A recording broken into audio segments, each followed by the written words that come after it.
Gabriel Garcia का 100 Years of Solitude सिर्फ एक उपन्यास नहीं, बल्कि समय, स्मृति और इंसानी भावनाओं की भूल भुलैया है।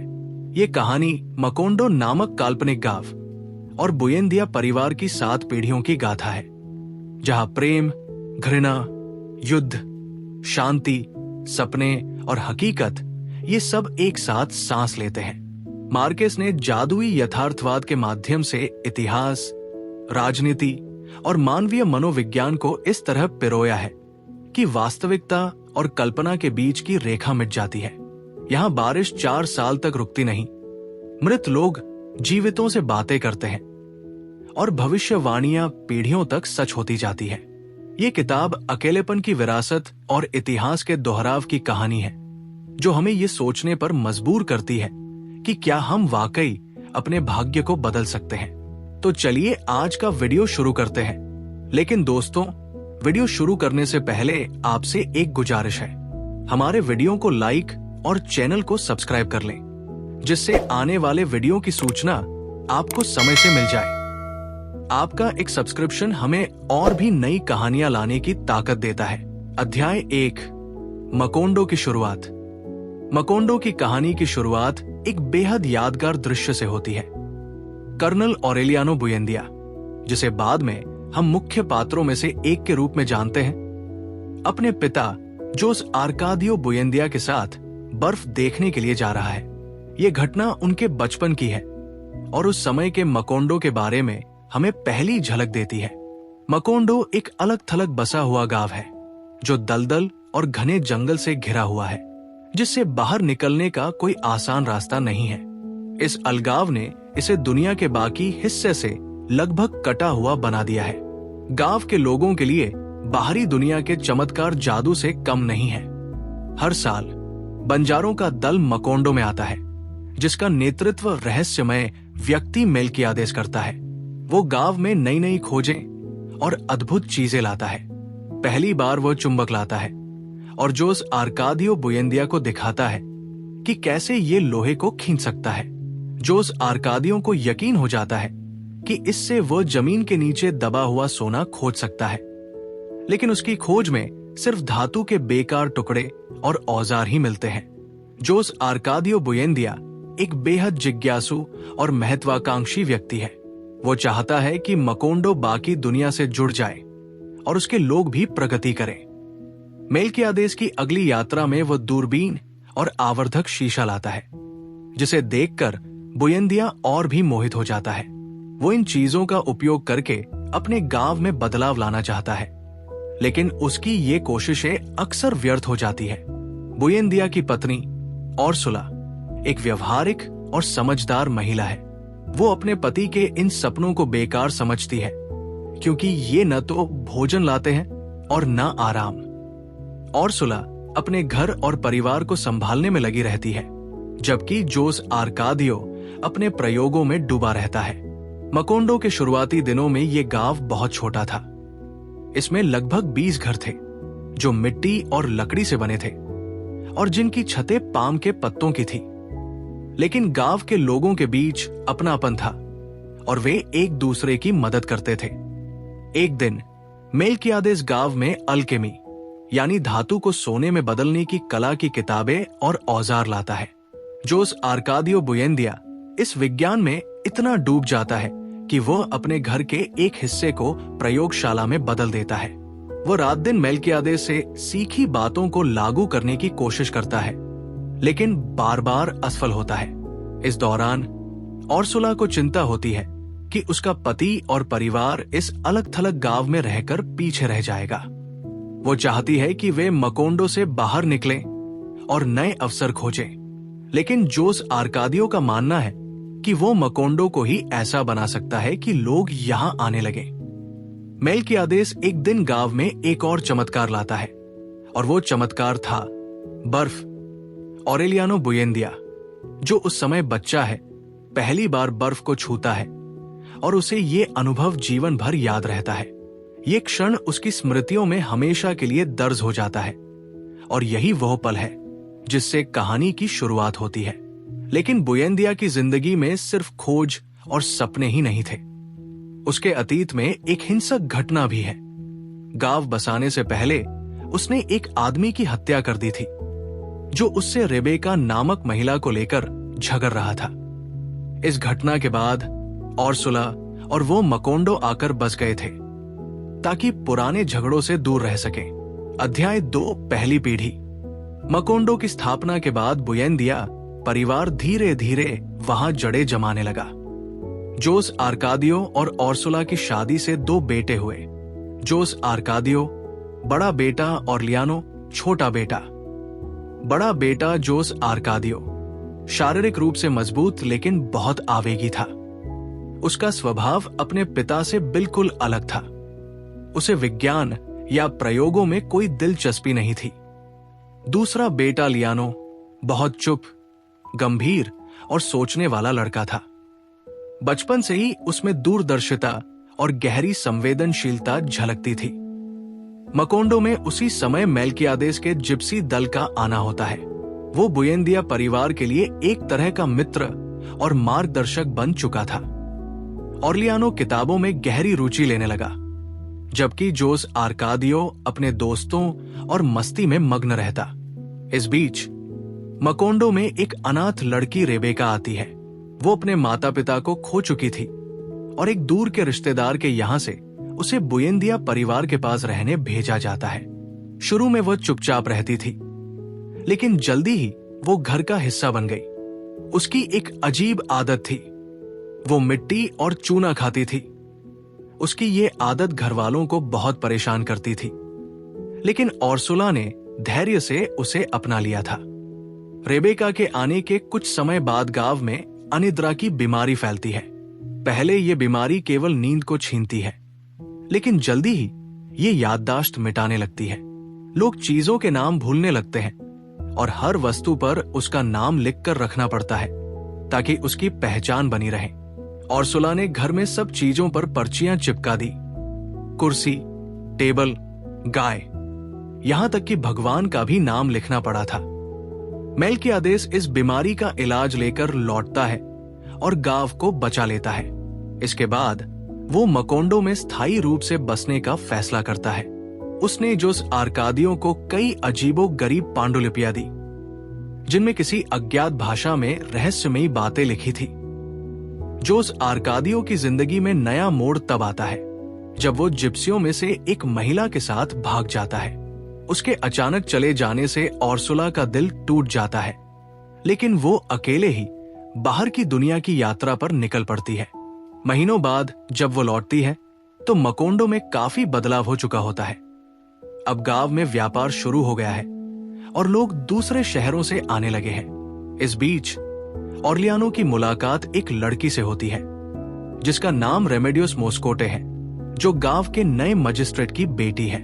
रेमेडियोस अभी बहुत कम उम्र की थी, लेकिन ऑर्लियानो उससे प्रभावित हो जाता है। उनका रिश्ता धीरे धीरे आगे बढ़ता है और बुएंदिया परिवार भी इस रिश्ते को स्वीकार कर लेता है। रेबेका, जो अब जवान हो चुकी थी, गांव में आए नए व्यक्ति पिएत्रो क्रेस्पी से प्यार करने लगती है। पिएत्रो एक आकर्षक, संवेदनशील और संगीत प्रेमी युवक था। उसकी सज्जनता और शिष्टता ने पूरे गांव को प्रभावित किया। पिएत्रो ने रेबेका से शादी का प्रस्ताव रखा और परिवार ने भी इसकी मंजूरी दे दी। अध्याय 3, गृह युद्ध। मकोंडो का शांत जीवन ज्यादा दिनों तक वैसा नहीं रहा। कोलंबिया के बाहरी राजनीतिक हालात गांव तक पहुंचने लगे। उस समय देश में 2 प्रमुख राजनीतिक दल थे, लिबरल और कंजर्वेटिव। गांव में नए मजिस्ट्रेट डॉन अपोलिनार मोस्कोटे ने कंजर्वेटिव सरकार का आदेश लागू करना शुरू किया, जिससे कई लोग नाराज हो गए। ऑर्लियानो बुएंदिया, जो अब एक परिपक्व और गंभीर व्यक्ति बन चुका था, इस राजनीतिक दखल को मकोंडो की स्वतंत्रता के लिए खतरा मानता था। तनाव बढ़ते बढ़ते गृह युद्ध की स्थिति आ गई। ऑर्लियानो लिबरल पार्टी से जुड़ गया और जल्दी ही एक करिश्माई नेता बनकर उभरा। उसकी रणनीति और दृढ़ संकल्प के कारण वो लिबरल फौज का कमांडर बन गया और आगे चलकर लोग उसे कर्नल ऑर्लियानो बुएंदिया कहने लगे। कर्नल ऑर्लियानो ने कई बार विद्रोह किया, कई बार हार का सामना किया और कई बार जीत हासिल की। वो युद्ध के दौरान बार बार मौत से बचा, मानो उसकी किस्मत ने उसे अभी जीवित रहने की इजाजत दी हो। लेकिन हर जीत के साथ उसका मन और अधिक खाली होता गया। उसने महसूस किया कि सत्ता और राजनीति का खेल इंसानों की जिंदगी को नष्ट कर देता है, लेकिन हालात उसे पीछे हटने नहीं देते थे। इस युद्ध में उसके पुराने दोस्त और साथी जनरल मोंकाडा से भी उसका टकराव हुआ। मोंकाडा ने उससे कहा कि ये युद्ध अब अपने मूल उद्देश्य से भटक चुका है और केवल सत्ता की लड़ाई बन गया है। लेकिन ऑर्लियानो उस समय अपने मिशन में इतना डूबा हुआ था कि उसने इन चेतावनियों को नजरअंदाज कर दिया। युद्ध ने मकोंडो की शांति को पूरी तरह छीन लिया। गांव में मौत, डर और अस्थिरता का माहौल फैल गया। ऑर्लियानो के घर पर भी असर पड़ा। रेमेडियोस मोस्कोटे, जिससे उसने शादी की थी, उसका कम उम्र में ही निधन हो गया। यह घटना ऑर्लियानो को अंदर से तोड़ गई, लेकिन उसने अपना दुख छिपाकर युद्ध में और गहराई से खुद को झोंक दिया। वर्षों तक यह संघर्ष चलता रहा। कर्नल ऑर्लियानो ने 32 सशस्त्र विद्रोहों का नेतृत्व किया, लेकिन कोई भी स्थायी जीत नहीं दिला पाया। धीरे धीरे वो युद्ध से ऊबने लगा और उसे लगने लगा कि ये सब अंतहीन है। अंत में ऑर्लियानो ने सरकार के साथ एक समझौता किया, लेकिन ये समझौता लिबरल पार्टी के आदर्शों से मेल नहीं खाता था। उसके साथियों ने उसे धोखेबाज कहा और वो खुद को एक पराजित योद्धा की तरह महसूस करने लगा। वो मकोंडो लौटा, लेकिन उसके भीतर एक गहरा खालीपन बस चुका था। अध्याय 4, प्रेम और त्रासदी। गृहयुद्ध की विनाशकारी लहर मकोंडो से धीरे धीरे हटने लगी, लेकिन उसके निशान बुएंदिया परिवार और गांव की आत्मा पर गहरे छप चुके थे। अब कहानी का केंद्र परिवार के नए रिश्तों, प्रेम और अनपेक्षित त्रासदियों पर आ गया। कर्नल ऑर्लियानो युद्ध से लौटने के बाद एक शांत लेकिन ठंडे स्वभाव का व्यक्ति बन गया। उसने खुद को परिवार से दूर कर लिया और पांडुलिपियों व अकेलेपन में डूब गया। वहीं ऑर्सुला घर को संभालने और परिवार को एकजुट रखने में लगी रही। रेबेका, जो पहले पिएत्रो क्रेस्पी से टूटी मोहब्बत के बाद अकेली हो गई थी, अचानक वापस अपने पुराने स्वभाव में लौटी। गांव में अचानक जोस आर्कादियो की वापसी हुई। वो वर्षों बाद मकोंडो लौटा था। वो अब एक विशालकाय, ताकतवर और रहस्यमय व्यक्ति बन चुका था, जिसकी जिंदगी समुद्र और रोमांच से भरी थी। उसके लौटते ही रेबेका उससे आकर्षित हो गई और दोनों ने परिवार की मर्जी के बिना शादी कर ली। इस घटना ने घर में दरार डाल दी। ऑर्सुला ने उन्हें घर से बाहर निकाल दिया और वे गांव के किनारे एक बड़े घर में बस गए। अमारांता, जो अब तक अविवाहित थी, उसने पिएत्रो क्रेस्पी की आत्महत्या के बाद अपने जीवन को संयम और कठोरता में बिताने का निश्चय किया। वो सुंदर थी, लेकिन उसने हर संभावित विवाह प्रस्ताव को ठुकरा दिया। उसने अपने हाथ में एक काला रिबन बांध लिया था, जो एक प्रतीक बन गया कि वो कभी शादी नहीं करेगी। इसी समय गांव में एक ऐसी महिला का आगमन हुआ जिसने सभी को हैरान कर दिया। रेमेडियोस द ब्यूटी, वो परिवार की एक युवा सदस्य थी जिसकी सुंदरता अलौकिक थी। उसकी मासूमियत और आकर्षण ने हर पुरुष का दिल जीत लिया, लेकिन वो खुद इन बातों से पूरी तरह अनभिज्ञ थी। कई पुरुष उससे शादी का प्रस्ताव लेकर आए, लेकिन उसके भोली भाली स्वभाव और असंलग्नता के कारण किसी का भी रिश्ता टिक नहीं सका। एक दिन एक अजीब घटना घटी। रेमेडियोस द ब्यूटी कपड़े सुखाते समय अचानक हवा में उठी और आसमान की ओर चली गई। ये घटना पूरे गांव के लिए चमत्कार और सदमे का मिश्रण थी। ऑर्सुला ने इसे भगवान की मर्जी माना, जबकि कई लोगों ने इसे रहस्य और जादू से जोड़ा। इस समय कर्नल ऑर्लियानो के जीवन में भी एक परिवर्तन आया। वो युद्ध के दौरान पैदा हुए अपने 17 अवैध पुत्रों को गांव में स्वीकार करता है, लेकिन एक एक कर सभी पुत्र राजनीतिक हिंसा के शिकार हो जाते हैं और उसकी जिंदगी में फिर से अकेलापन लौट आता है।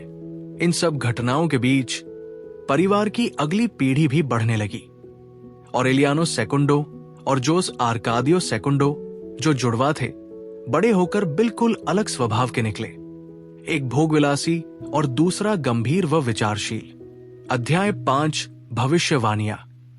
लगातार 4 साल, 11 महीने और 2 दिन तक चलने वाली बारिश ने मकोंडो की आत्मा को भिगोकर जर्जर कर दिया था। घर की दीवारें सीलन से भर गई थी। गलियों में कीचड़ इतना था कि लोग बाहर निकलने से कतराने लगे थे। केले के बागान सूख चुके थे। इस भीगे और उदास माहौल में बुएंदिया परिवार की किस्मत धीरे धीरे पुराने श्राप और भविष्यवाणियों की तरफ बढ़ रही थी। मेल्कियादेस का कमरा, जहां उसके रहस्यमयी पांडुलिपियां रखी थी, अब गांव का सबसे गुप्त स्थान बन चुका था। केवल जोस आर्कादियो सेकुंडो वहां दिन रात समय बिताता, पांडुलिपियों को समझने की कोशिश करता और दुनिया से लगभग गायब हो चुका था। इन पांडुलिपियों में एक अजीब शक्ति थी। लिखावट में संस्कृत, प्राचीन कोड और अजीब प्रतीक मिले हुए थे। जोस आर्कादियो सेकुंडो धीरे धीरे ये समझने लगा कि इन पन्नों में मकोंडो के अतीत, वर्तमान और भविष्य की पूरी कहानी लिखी हुई है। और ये सब इतनी सटीकता से है कि कोई भी घटना, चाहे वो कितनी भी मामूली क्यों न हो, पहले से तय है। इस दौरान ऑरेलियानो बाबिलोनिया परिवार की नई पीढ़ी का एक बुद्धिमान और जिज्ञासु युवक पांडुलिपियों की ओर आकर्षित हुआ। वो जोस आर्कादियो सेकुंडो से सीखने लगा और धीरे धीरे पांडुलिपियों के रहस्य में उतना ही डूब गया जितना मेल्कियादेस कभी था। गांव में अंधविश्वास और भविष्यवाणियों की चर्चा बढ़ने लगी। लोग कहते हैं कि बुएंदिया परिवार पर लगा श्राप अब अपने अंत के करीब है। वही श्राप जो उन्हें रिश्तों में उलझन, प्रेम में त्रासदी और पीढ़ी दर पीढ़ी दोहराए गए नामों और गलतियों से बांधे रखता था। उर्सुला, जो अब लगभग 1 सदी की हो चुकी थी, घर के अंधेरे कोने में शांत बैठकर अतीत की यादों में खोई रहती। उसे लगता कि उसने अपने जीवन में हर घटना पहले ही देख ली है और वो समझ चुकी थी कि परिवार की किस्मत बदलना अब किसी के बस में नहीं है। जब बारिश आखिरकार रुकी तो मकोंडो पूरी तरह बदल चुका था। टूटी हुई इमारतें, सूने बाजार और चुपचाप बिखरता हुआ समुदाय। लेकिन भविष्यवाणियों का असर अब और गहरा हो चुका था और ऑरेलियानो बाबिलोनिया जानता था कि अंत करीब है। अध्याय 6 अंतिम पतन। बारिश के बाद मकोंडो में एक अजीब सी चुप्पी छा गई। जिन गलियों में कभी हंसी और संगीत गूंजता था, वहां अब सिर्फ हवा की आवाज थी। बुएंदिया परिवार का विशाल घर अब खाली कमरों, टूटी खिड़कियों और पुरानी खुशबुओं से भरा हुआ था। ऑरेलियानो बाबिलोनिया अब पूरी तरह मेल्कियादेस की पांडुलिपियों के अनुवाद में डूब चुका था। जैसे जैसे वो पंक्तियां समझता गया, उसे एहसास हुआ कि ये सिर्फ इतिहास नहीं, बल्कि भविष्यवाणी भी है। और ये भविष्यवाणियां ठीक उसी क्षण पूरी हो रही है जब वो उन्हें पढ़ रहा है। वो जानता था कि परिवार का अंत एक ऐसे बच्चे से होगा जो अपने ही खून के रिश्ते में पैदा होगा और जिसका जन्म एक अजीब और डरावनी निशानी के साथ होगा। जब अमारांता, उर्सुला और ऑरेलियानो, जो रिश्ते में भतीजा था, लेकिन उन्हें इसका पता नहीं था कि बीच प्रेम संबंध बना और बच्चा हुआ, तो ये भविष्यवाणी सच हो गई। उस बच्चे के जन्म पर पूरे घर में एक अजीब खामोशी छा गई। बच्चे की पीठ पर सूअर की पूंछ थी, वही श्राप जो पीढ़ियों से परिवार पर मंडरा रहा था। लेकिन त्रासदी यही खत्म नहीं हुई। अमारांता उर्सुला प्रसव के दौरान मर गई और ऑरेलियानो बाबिलोनिया ने बच्चे की देखभाल करने की कोशिश की। लेकिन एक दिन जब वो पांडुलिपियों में इतना खो गया कि बाहर की दुनिया का ध्यान ही नहीं रहा, बच्चा चींटियों के झुंड में घिरकर मर गया। जैसे ही ये हुआ, पांडुलिपियों के आखिरी शब्द स्पष्ट हो गए। इसमें लिखा था कि मकोंडो का इतिहास ठीक उसी क्षण खत्म होगा जब ये पंक्ति पढ़ी जाएगी। अचानक एक विशाल हवा का तूफान उठा जिसने पूरे गांव को अपनी लपेट में ले लिया। घर, पेड़, सड़कें सब उड़ने लगे। मकोंडो की हर निशानी मानो हवा में घुल गई।